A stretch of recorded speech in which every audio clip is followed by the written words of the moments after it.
Hi everyone, welcome to the video. Thank you for tuning in. Today we're going to have a look at the Akai Force. I'm going to show you a function that I really love. One of the reasons why I think the Akai Force is such a great machine. So I'm going to jump straight into it, but first I'm going to give you a preview of this workflow and then I'll explain to you how you get there, okay? So let's jump into it.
Okay, so what you guys saw there, it was just me performing with this legato mode.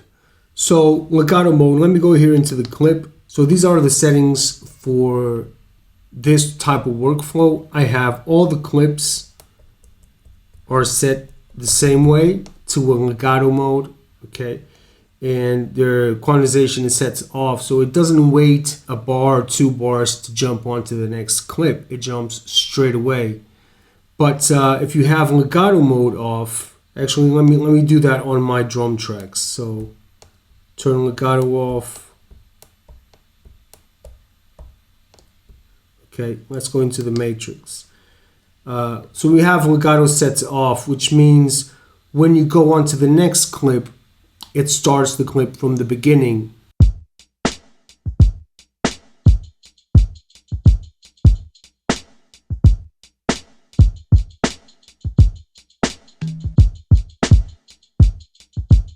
So you see how it works without the legato mode. But with legato, you can the playhead will continue on playing at the same exact bar when you jump on to the next clip. So that allows you to do a lot of creative stuff for live or for the studio. So let's jump on back to the clip view and let's turn the legato mode on. So select that, select as well. Okay, so with legato mode now, let's go into the matrix so you can see this.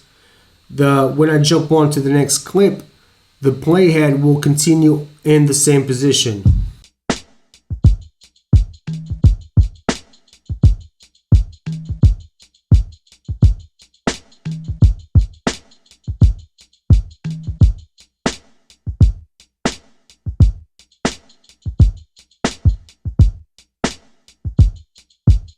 So what this means is that I can have many variations of the same samples and I can jump in between these different variations. It just creates a very interesting workflow and I thought I should share this with you guys.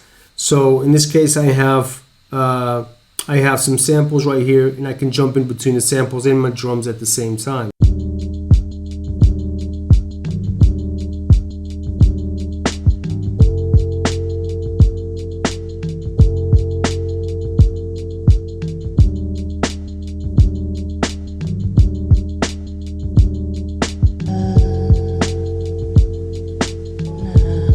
Now notice that that one didn't start right at the beginning because you have quantization set to off.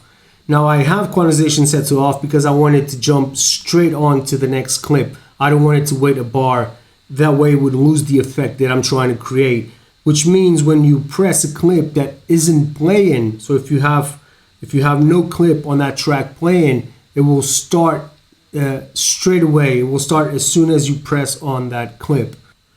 Okay, if you notice all these, the last row of clips has nothing inside it, so they're all empty. And this is kind of works like my mute function.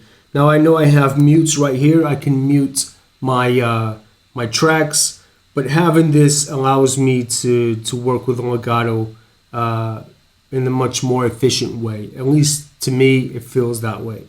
So they're all starting. All of these clips now have nothing inside them, and I can now easily jump in between in and out of clips as well.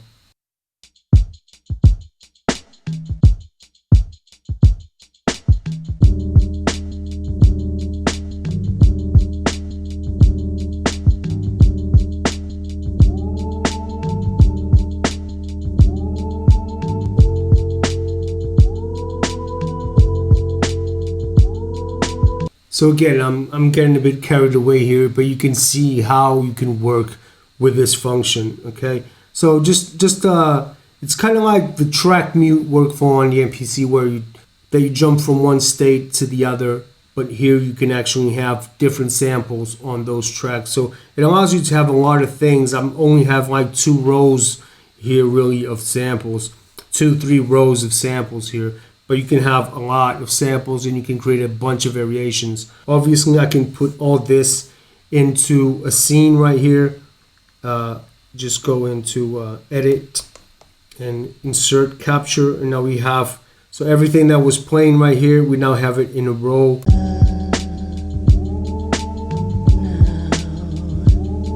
Yeah, very interesting workflow. Allows you to be very, very creative.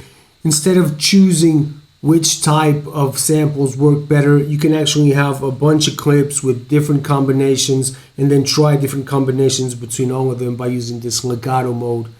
With the arrangement view, you can even maybe record that onto the arrangement and then tweak it a little bit better to make it sound perfect. Or just do it as I do sometimes, just record it straight out, stereo out into my DAW, and then just take the best bits and glue them together and make a song out of that. I mean, it's not that professional, but I'm making lo-fi boom bap, so it doesn't really matter too much to me. Anyway, that was it. Thank you so much for watching. I'll see you on the next one.